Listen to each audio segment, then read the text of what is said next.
سلامونه او نیکی هیلې ملګرو، یو ځل بیا امان الله احمدزی د بوژوخ کمپیتخیت او یا سلام وطنوالو دیارلسم درس دوهمې برخې سره. دوستانو، په دغه پخوانی درس کې موږ تاسو سم ولسته پختې د کوخب صحیح ده یا پارټس اف باډي. نن موږ تاسو به دا لولو چې په دوهم برخه کې څه شی رانغښتی. سمه ده؟ نو د نه مخکې چې تاسو وخت ضایع نشي، راځئ چې درس ته شروع وکړو. دوستانو، دا زموږ تاسو اجنډا و چې موږ تاسو قدم په قدم به داسې وړاندې ځو. د هر څه په باره کې به تاسو ته درس ورکول کیږي. نننی موضوع بیا هم هماغه د 14 درس ده چې موږ تاسو ته لپغانس فزیک ده، یا د موږ تاسو فزیکی او یا ظاهري یا د بدن په باره کې ځینې شیان ده چې موږ تاسو ولوسته، او دوهم برخه به یې نن لولو. نو که چیرې چینل ته نوی یاستئ ملګرو، سبسکرایب کړئ تر څو نوی درسونه نه پاتې نشئ. او که پخواني ملګري یاستئ، د نوی وطنوالو سره، نوی دوستانو سره چینل شیر کړئ تر څو چې هغه دوی هم ترې ګټه واخلي. ښه دوستانو، نننی درس چې ده د پخوانی درس دوهمه برخه ده چې په دې کې به موږ تاسو دا زده کوو چې د بدن د حرکاتو په باره کې ده، او داسې نور شیان ده چې په راتلونکي سلایډو کې به تاسو زده کوئ. صحیح ده؟ ښه، نو دلته اول تاسو ته ویل شوی ده چې لاکسیون د کوخب. لاکسیون د کوخب نه مطلب څه ده؟ اکشن اف د باډي، د بدن عملونه. نو بدن عملونه مطلب دا ده چې دلته به تاسو اوس پوهیږئ چې څه مطلب. صحیح ده؟ ښه دوستانو، دا ګورئ، دا سر ده که نه؟ نو فکر وکړئ دا ستاسو سر ده. تاسو ته وایي چې هر جمله چپ خواته یي که ښي خواته یي، تاسو دلته یې زده کوئ. سمه ده؟ نو راځئ چې شروع وکړو، او که چیرې غواړئ چې موږ سره ښه صحیح زده کوئ نو ما سره تکرار وکړئ. صحیح ده؟ ښه. Tournez la tête à gauche. Tournez la tête à gauche. Tournez la tête à gauche. Turn your head to the left. خپل سر کیڼ لوري ته وګرځوئ. صحیح ده؟ که چیرې تاسو اوس د دې مخالف کوئ نو دا ده Tournez la tête à droite. Tournez la tête à droite. Tournez la tête à droite. مطلب دا ده چې سر ښي غاړې ته وګرځوئ. Turn your head to the right. خپل سر ښي غاړې ته وګرځوئ. د هغه پسې کومه جمله چې ده Ouvrez la bouche. Ouvrez la bouche. که چیرې ستاسو ستونی درد کوي او ډاکټر ته ځئ، تاسو ته وایي چې تاسو خپله خوله خلاصه کړئ. سمه ده؟ نو دا هغه ځای کې استفاده کیږي. Open the mouth. خوله خلاصه کړئ.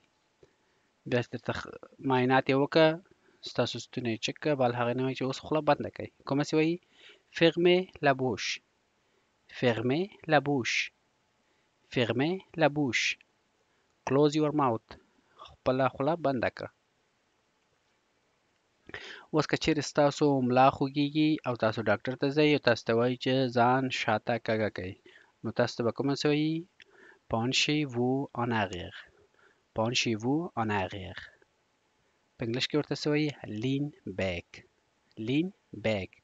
شاته خم شه یا ځان شاته خم که. صحیح ده؟ لکه دې تصویر په شان. او که چیرې تاسو ته وایي چې دوستانو دا ځینې ځایونه کې چې دا غټو واړه حرفونه تاسو ګورئ، دا موږ دا سلایډونه په بل د وظیفې په کمپیوټر کې جوړوم، او کله چې زه خپل کمپیوټر ته انتقال ورکوم ځینې شیان غټیږي، ځینې وړوکوټی کیږي، زموږ دا معذرت ومنئ. صحیح ده؟ ښه. اوس که چیرې تاسو ته وایي چې ځان داسې د رکوع په شانتې مخې ته کږه کړئ، نو دا به تاسو وایي Penchez-vous en avant. Penchez-vous en avant. Lean forward. Lean forward. مخ ته ځوړند یا مخ ته ځان کږه کړئ. صحیح ده؟ اوس تاسو د لاس په باره کې خبرې دي. که چیرې تاسو ته ویل کېږي چې Lavez le bras. Lavez le bras. صحیح ده؟ او یا ویل کېږي چې Lavez la jambe. Lavez la jambe. raise your arm یا raise your leg. خپل لاس پورته کړه یا خپل لاس یا خپل پښه پورته کړه. صحیح ده؟ که چیرې اوس تاسو ته ویل کېږي چې بیرته یې کته کړه، کومه ویل کېږي؟ baisser les bras, baisser les bras, baisser les bras, baisser la jambe, baisser la jambe. Lower your arm, lower your leg. خپل لاس ښکته کړه یا خپل لاس ښکته کړه یا لاسونه ښکته کړه یا خپل پښې ښکته کړه. صحیح ده؟ tendez les bras, tendez les bras, tendez la jambe. څه مطلب؟ stretch your arm یا stretch your leg. صحیح ده؟ خپل لاس پراخه کړه یا خپل پښه پراخه کړه. صحیح ده؟ اوس که چیرې تاسو ته وایي چې راټوله یې کړه، بیا کومه ویل کېږي؟ plier les bras, plier les bras, plier la jambe, bend your arm, bend your leg. صحیح ده؟ مطلب دا ده چې خپل لاس راټوله کړه. که چیرې درته ویل چې plier les bras، نو خپل لاس راټوله کړه. د مثال په توګه تاسو لاس کې درد یا تاسو یو ځای کې خطا کېږئ، یا مثال په توګه تاسو فوټبال کوئ یو ځای کې خطا کېږئ، لاس هم ژوبلیږي یا ماتېږي، نو تاسو ته وایي چې لاس ټوله کړه او لاس وغځوه. صحیح ده؟ په هغه حالت کې دا جملې استفاده کېږي. خدای دې نه کړي چې مات شي، خو دا انسان د راځي، دا تاسو باید دا زده کړئ ځکه چې دا د ډاکټر سره تړلې موضوع ده. سمه ده؟ ښه. plier les bras, plier la jambe, bend your arm, bend your leg. خپل لاس راټوله کړه یا خپل پښه راټوله کړه. د هغه نه وروسته serrer le poing, serrer le poing, serrer le poing, make a fist. څه مطلب؟ لاس جوړه کړه یا لاس نه موټی جوړه کړه. مطلب دا ده چې لاس نه موټی جوړه کړه. سمه ده؟ کله چې تاسو ته ویل کېږي چې بیرته لاس خوشې کړه، relâcher, relâcher, relâcher. مطلب څه؟ ریلاکس، ریلاکس. څه مطلب؟ راحت شه یا خوشې کړه لاس. د هغې نه وروسته دا کوم لغت چې موږ تاسو سره دلته هغه څه ده؟ دوستانو که چیرې تاسو مثال په توګه سینه درد کوي، تاسو ډاکټر ته ځئ او تاسو ته هغه ستاتسکوپ یا د هغه معاینه کولو آله چې په سینه یا د شا په تخته ږدي، نو تاسو ته وایي چې respirer, respirer, respirer. مطلب breathe، تنفس کول یا نفس ویستل. مطلب دا ده چې نفس کش که او خوشې که. دغه ته څه ویل کېږي؟ respirer. او که چیرې تاسو سا کش کړئ او بیرته درته وایي چې سا د باندې وباسئ، بیا به څه وایي؟ expirer. صحیح ده؟ expirer، expirer. نفس وتل. د مثال په توګه که چیرې تاسو ویلئ respirer، respirer نه مطلب دا ده چې دواړه شوه. او که چیرې د مثال په توګه ځان ته ویلئ expirer معنا exhale، نو څه؟ د باندې به سا وباسئ. لکه کوم اندازه چې سا یا اکسیجن تاسو په سږو کې جمع و، هغه به د باندې تاسو به بهر خواته وباسئ. ده ته اسپیر وایي، اسپیره. او که چیرې تاسو ته وایي چې ټوخی وکئ، توسې، توسې، توسې، چې په انګلیش کې ورته څه وایي؟ کاف، کاف، ټوخی. سمه ده؟ ځو د بل سلاید په لورې. ښه ملګرو، په دغه سلاید کې موږ تاسو ته څه ویل شوی ده؟ donner un conseil، donner un conseil. نو کانسای څه ته ویل کېږي ملګرو؟ اول زه به تاسو په دې پوهېږم. کانسای نه مطلب دا ده چې مشوره ورکول. صحیح ده؟ کله هم چې تاسو یو مشورې ته ضرورت لرئ، که چیرې د ډاکټر مشوره یا د سوسیال سره مشوره کوئ یا د هر چا سره، نو هغې ته کانسای استفاده کېږي. د مثال په توګه تاسو ډاکټر ته لاړئ او تاسو ته اوس ډاکټر کانسای کوي یا تاسو ته مشوره درکوي. څه وایي؟ il faudrait، il faudrait په انګلیش کې څه معنا؟ it should. صحیح ده؟ دا باید، دا باید. نو اوس به تاسو ته وایي چې il faudrait boire il faudrait boire beaucoup مطلب دا ده چې باید زیات وڅښل شي il faudrait boire beaucoup de l'eau باید زیات اوبه وڅښل شي دا شان دی il faudrait faire de sport باید سپورت وکړئ صحیح ده il faudrait manger équilibre باید یا دا باید صحي وخورئ صحیح ده صحي خوراک نه مطلب دا ده چې تاسو به غوړ زیات نه خورئ خواږه زیات نه خورئ صحیح ده دته صحي خوراک وایي ترکاري زیات استفاده کوئ il faudrait limiter le graisse il faudrait limiter le graisse د غوړو محدود کول باید غوړی یا غوړ محدود کړئ دا شان دی il faudrait vous ménager il faudrait vous ménager تاسو باید د ځان خیال وساتئ تاسو باید د خپل ځان خیال وساتئ صحیح ده il faudrait vous reposer il faudrait vous reposer تاسو باید استراحت وکړئ تاسو باید استراحت وکړئ il faudrait travailler moi il faudrait travailler moi تاسو باید کم کار وکړئ صحیح ده il faudrait laver les pieds il faudrait laver le pied نو دوستانو د دې نه مطلب دا ده چې تاسو باید پښه پورته کړئ البته د دې نه مطلب دا ده چې ځینې خلک دا مشکلات لري مثال وینه یې سر ته نه رسیږي سر درد ورته پیدا کیږي یا د فشار تکلیفونه ورته پیدا کیږي بیا ډاکټر ورته داسې مشوره ورکوي چې تاسو خپه پورته کوئ مطلب دا ده چې کله کور ته ځئ یا کور کې یا په کوچ باندې په کوم ځای کې چې ځان اچوئ خپل پښه پورته ونیسئ تر څو چې دا وینه حرکت وکړي ستاسو قلب ته او ستاسو مغزه ته صحیح پمپ شي صحیح ده نو دا کول وو اوس کله چې تاسو ته وایي مه کوئ دا به دې ځای کې صحیح ده vous devrez arrêter de تاسو باید ودروئ صحیح ده تاسو باید ودروئ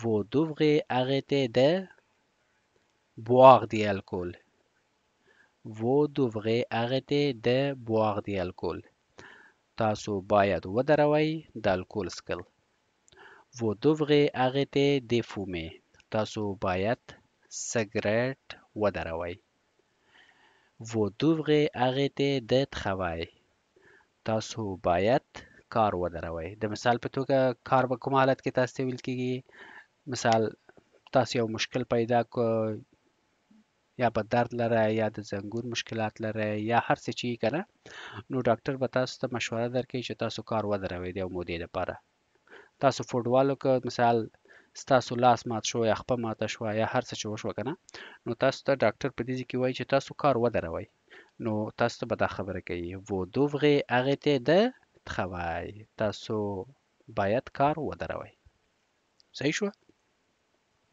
دا په یوه طریقه ویل کیږي په دوهمه طریقه داسې ویل کیږي il faut arrêter de boire de l'alcool il faut arrêter de boire de l'alcool مونږ باید ودرو د الکول څښل il faudrait de fumer وبخښئ il faudrait arrêter de fumer il faut arrêter de fumer مونږ باید ودرو سګرټ یا صحیح ده ما سګرټ il faut arrêter de travailler مونږ باید ودرو کار صحیح ده نو دا ځینې دلته تاسو ته د انتردکسیون یا د درولو په باره کې ویل شو او دلته تاسو ته د مشورې په باره کې ویل شو صحیح ده نو دا ځینې موضوعاتو چې دا ضروري کله چې هم تاسو مریضیږئ تاسو ته به دا ځینې مشورې ورکول کیږي نو د دې لپاره دلته تاسو ته مونږ په سلایډ کې او یا په درس کې راټوله کړې ده د هغه نه وروسته دوستانو کوم سلایډ چې تاسو ته اوس په خدمت کې ده دا د ډاکټرانو په باره ده او ځینې دوایي په باره ده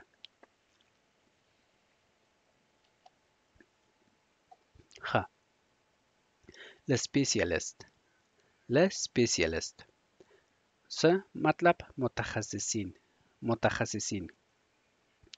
اوس کله ناکله تاسو داسې ویل کېږي چې vous devrez prendre rendez-vous او تاسو باید وخت د ملاقات وکړئ یا واخلئ صحیح ده او یا داسې ویل کېږي چې avez-vous pris rendez-vous avec آیا تاسو مثال د هر ډاکټر سره ملاقات کړی ده یا اخیستی ده نو دلته په دې خالي ځای کې به راځي صحیح ده اوس به زه تاسو ته دا ووایم چې اول به دا زده کړو چې کومه سي دا لوستل کېږي ښه که چیرې نارینه یي هغه لو آفتوماتخیست لو آفتوماتخیست که چیرې ښځه یي لا آفتوماتخیست لا آفتوماتخیست څه مطلب د سترګو ډاکټر که چیرې د غاښ ډاکټر یي نو لو دنتیست لو دنتیست که چیرې ښځینه یي لا دانتیست لا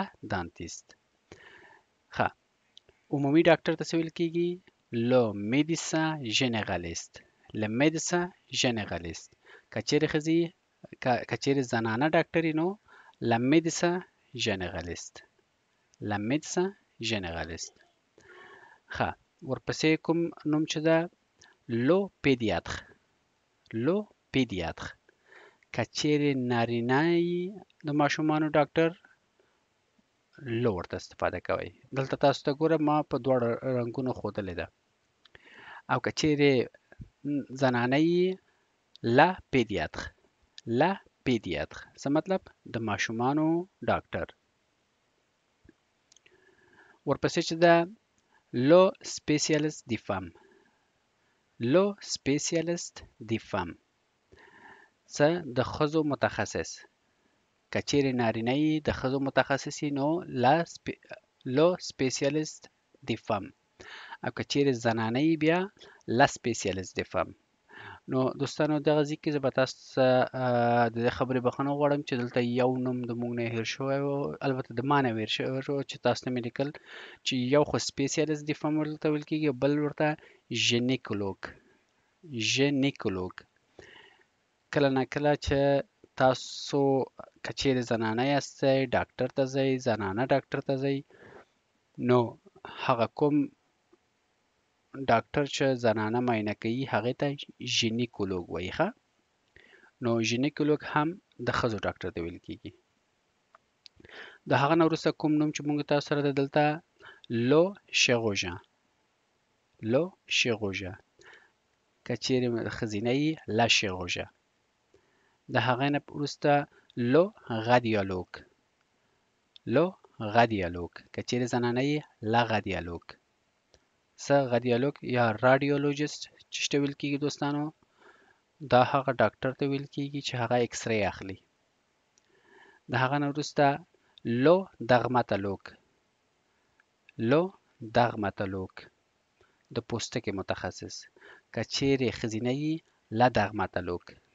لا درماتولوګ د پوستکي متخصصه لو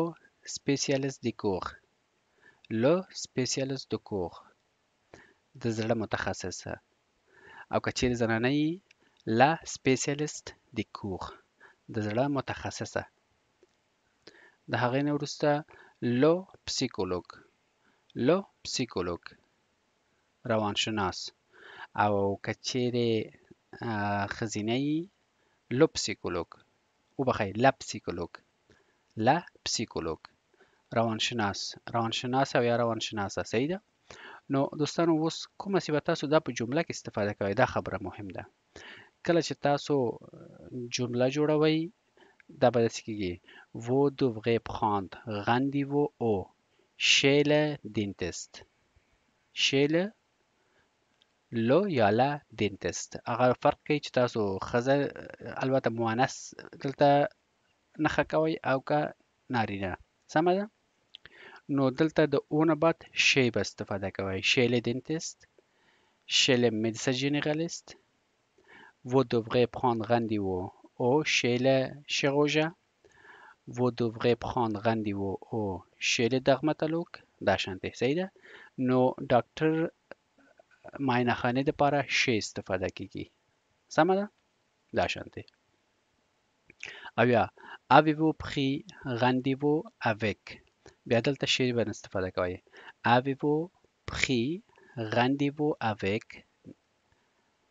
le dentiste یا la dentiste. avez-vous pris rendez-vous avec radiologue. avez-vous pris rendez-vous avec psychologue او داسې نور. صحیح شو؟ دا د جملو جوړولو طریقه یې وه. د هغه نه وروسته له مدیکما دلته موږ تاسو ته د درملو په باره کې ویل شوی ده. صحیح ده؟ د درملو په باره کې. اوس کله چې تاسو ووایئ چې پیلول څه مطلب؟ کپسول. چیرې ووایئ ژلول دا هم کپسول. نو دوستانو د پیلول او ژلول دا دواړه د کپسول معنا ورکوي او باقي مانده یې تاسو مهرباني وکړئ خپله ګوګل کړئ چې یو یې د زنانه دپاره استفاده کیږي یو یې نورمال حالتو کې هغه بیا تاسو خپله وایئ او خپله معلومات پکې زده کړئ. صحیح ده؟ ښه. د هغې نه وروسته ګولۍ ده چې هغې ته څه ویل کیږي؟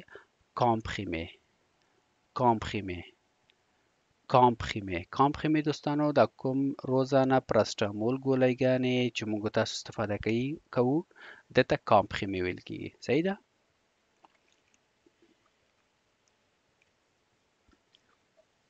د هغه نه وروسته کوم لغت چې موږ تاسو سره ده امپول ده. امپول دوستانو پیچکارۍ ته ویل کیږي. پیچکارۍ بمبې ته نه، کوم پیچکارۍ چې د شیشې ترمنځ یا د کوم شیشه‌یي بوتل ترمنځ چې هغه مواد پرته وي هغه ته امپول ویل کیږي. صحیح شوه؟ پوماد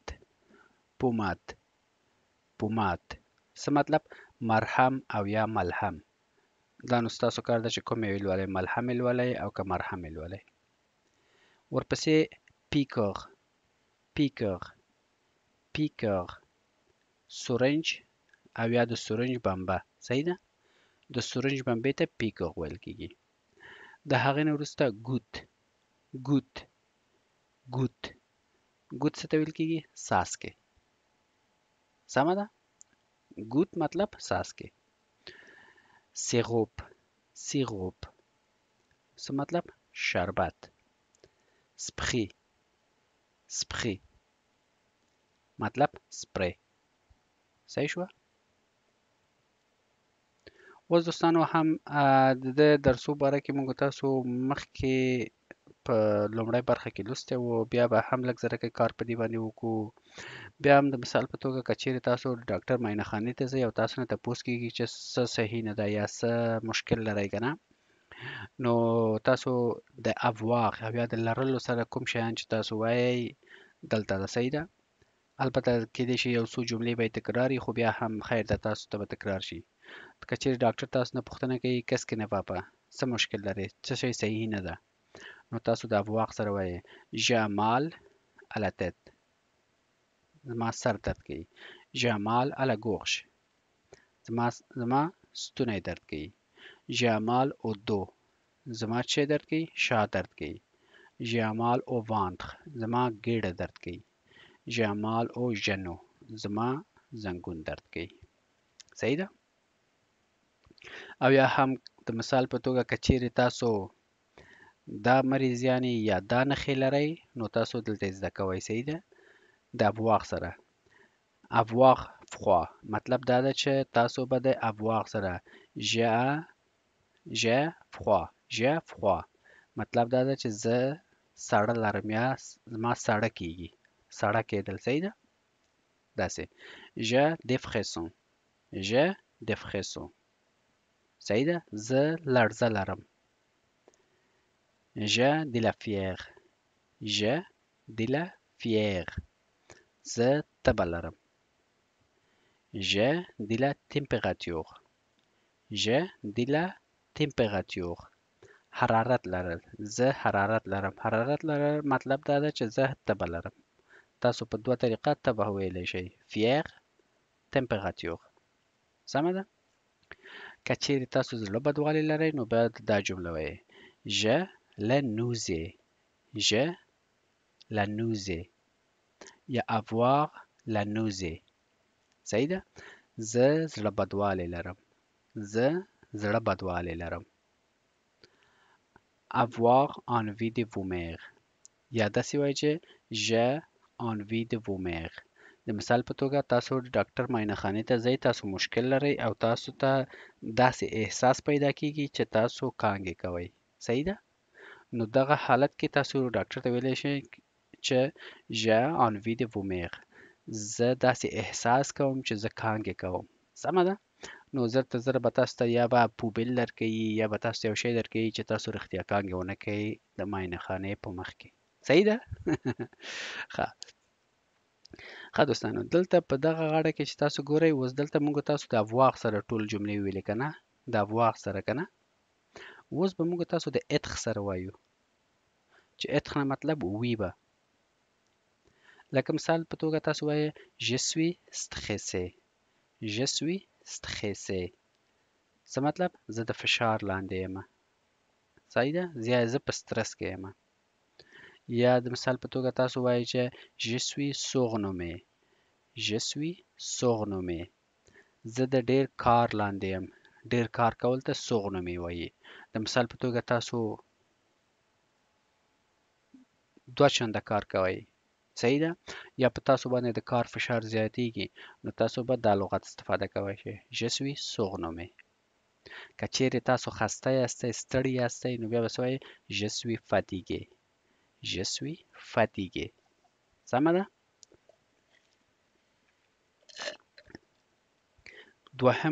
دوهمه لغت چې د ستړتیا لپاره استفاده کیږي هغه څه ده épuisé épuisé je suis épuisé سمه ده je suis épuisé که چیرې تاسو وایئ fatigué یا épuisé دواړه یو معنا ستړی زه ستړی یم je suis anxieux je suis anxieux د مثال په توګه تاسو مریض یاستئ او خوله زیاته کوئ نو ډاکټر ته ویلی شئ چې زه خوله کوم د هغې نه وروسته کوم لغت چې موږ تاسو لرو constipé هغه څه مطلب قبضیت نو ملګرو د قبضیت مطلب دا ده چې کله ناکله موږ تاسو غذا خورو او زموږ تاسو په ګېډه کې ذخیره کیږي او ذخیره کیږي د بخښنې سره البته زه دا خبرې ځکه کوم چې دا ځینې لغتونه ده چې زموږ وطنوال نه پوهیږي په ځینې لغتو باندې صحیح ده نو د دې لپاره مجبور یو چې هغه په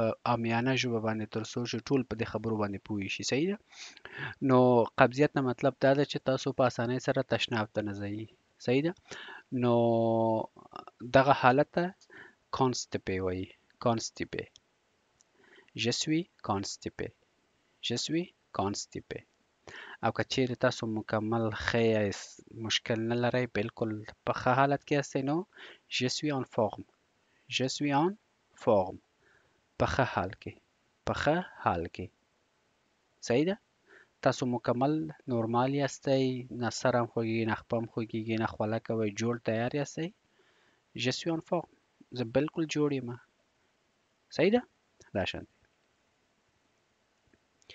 د هغه نه وروسته بیا هم د مخکې درس په ادامه کې دا هم د avoir سره ویل کیږي صحیح ده د مثال په توګه که چیرې ستاسو ټول بدن درد کوي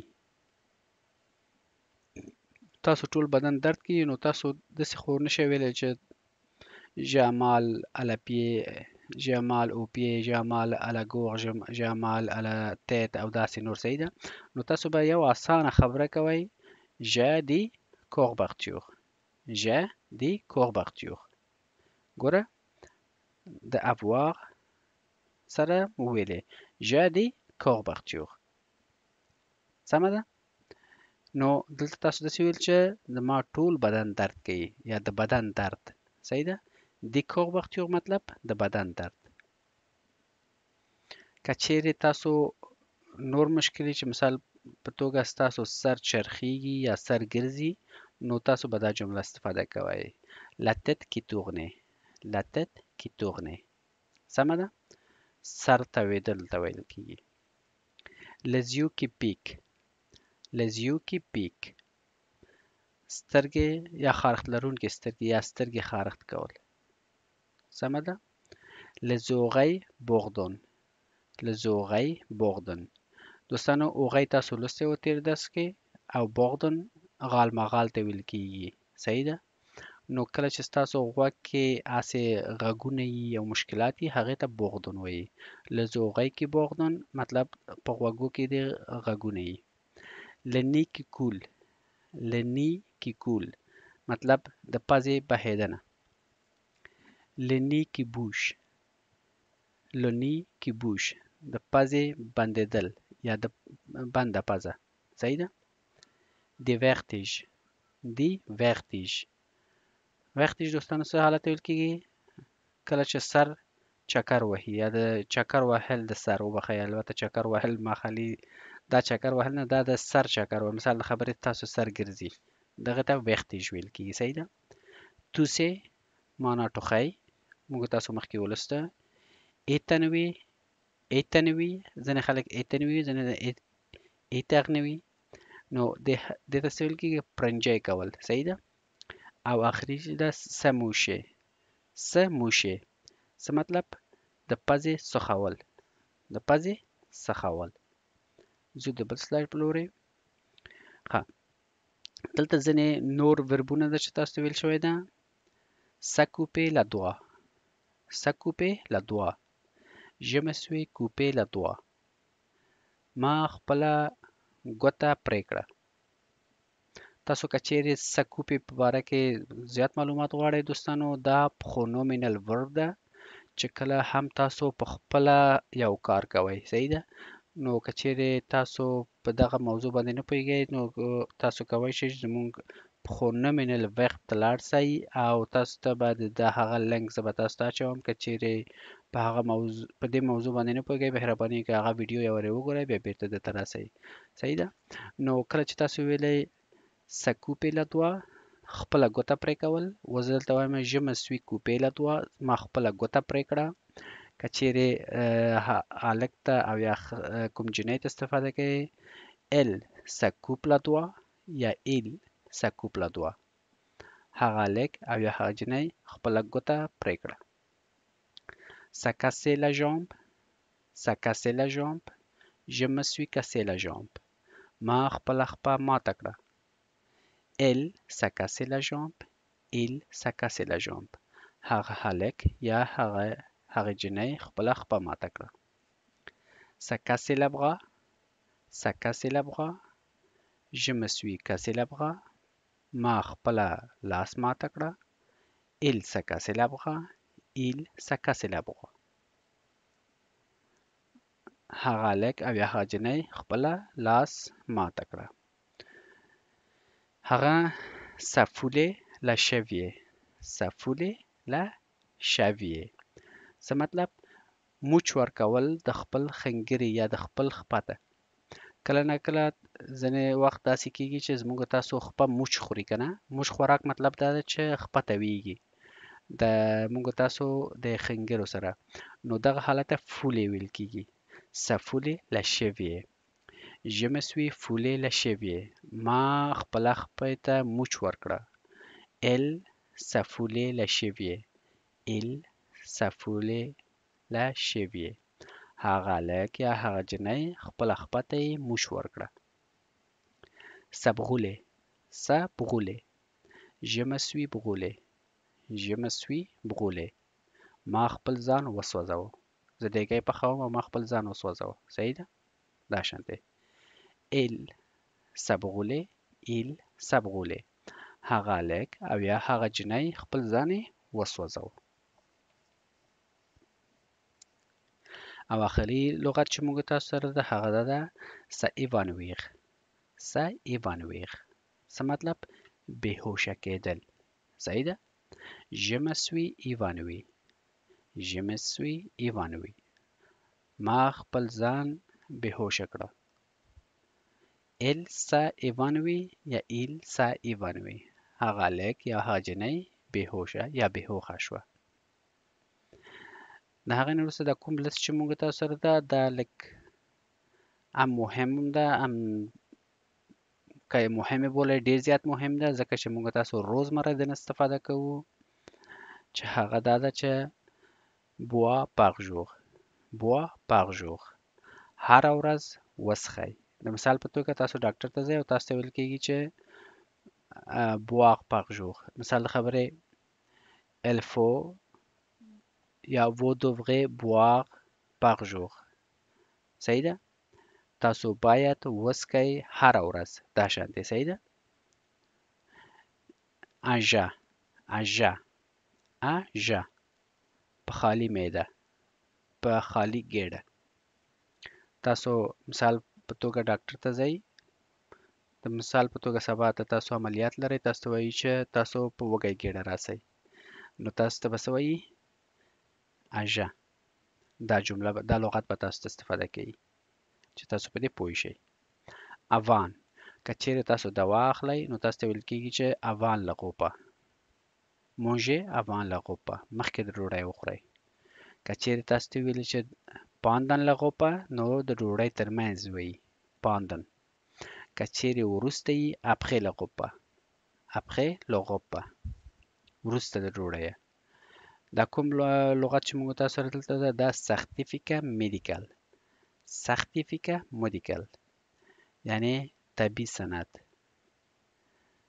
هغه نه وروسته کخت ویتل کخت ویتل باندې خو دوستانو پوهیږئ چې حیاتي کار ته البته ترجمه یې حیاتي کار غونډه راځي خو کخت ویتل کارت ویتل ده چې هغه فرانسه کې تاسو پوهیږئ چې د بیمې په حساب استفاده کیږي کارت ویتل او دا بل لغت چې موږ تاسو د اوردینانس اوردینانس څه اوردینانس منصب مطلب نسخه یا نسخه نسخه ورته وایي که نسخه ورته وایي صحیح ده دا هغه خط ده چې یا هغه د ډاکټر نسخه ده چې هغه کې تاسو ته دوا لیکل کیږي کله هم چې تاسو د فارمیسي ته ځئ او خپل دوایي راخلئ نو تاسو به هلته ورته وایي چې زه د اوردینانس لپاره راغلی یم je veux chercher mon ordonnance زه غواړم چې خپل نسخه واخلم سمه ده نو ordonnance نه مطلب نسخه او یا نسخه صحیح شو او د هغه پسې کوم لغت چې موږ تاسو سره ده هغه دا د اتستاسیون سی ام یو اتستاسیون سی ام یو نو دا سند د سی ام یو ورته وایي او یا که هغه خط د سی ام یو دوستانو سی ام یو نه مطلب دا ده چې تاسو کله هم فرانسې ته ځئ هلته د بیمې سیستم ده کنه نو هغه کوم اتستاسیون یا کوم خط چې د بیمې د خوا نه تاسو ته ورکول کیږي او تاسو ډاکټر ته ځئ هغه ورته ورکوئ د بیمه په حساب هغې ته اتستاسیون د سی ام یو وایو که چیرې تاسو ډاکټر ته ځئ او تاسو ته وایي چې دونې مواد خط اتستاسیون د سی ام یو نو مطلب دا ده چې تاسو نه هماغه د بیمې خط غواړي سمه ده نو فکر کوم چې زمونږ دا به آخري درس هو نو زمونږ دغه درس دې ځای کې پای ته ورسېدو ملګرو او د دې نه وروسته تاسو ته دلته همداسې د پخوا په شان په کنکلوژن کې ویلې شوې ده چې د دې درس پی ډي اف به تاسو ته په ګوګل ډرایو کې موجود ده دلته به لینک کې تاسو ته په ډسکرپشن کې به وي نو تاسو کولی شئ چې په هغه باندې کلیک وکړئ او پی ډي اف ځان ته ډاونلوډ کړئ او درسو ته تکرار لپاره کولی شئ پرنټ یې کړئ او یا کولی شئ چې خپل موبایل کې سیف کړئ او استفاده ترې وکړئ نو خدای دې وکړي چې زموږ دغه درس ستاسو د خوښې وړ ګرځېدلی او بیا هم ستاسو د انتقاد پیشنهاد نظریاتو په انتظار یو که چیرې هم څه سوال او یا مشکل نو تاسو کولی شئ چې د کومنټ د لارې موږ سره شیر یې کړئ او زر تر زره انشاءالله تاسو ته به جواب درکوو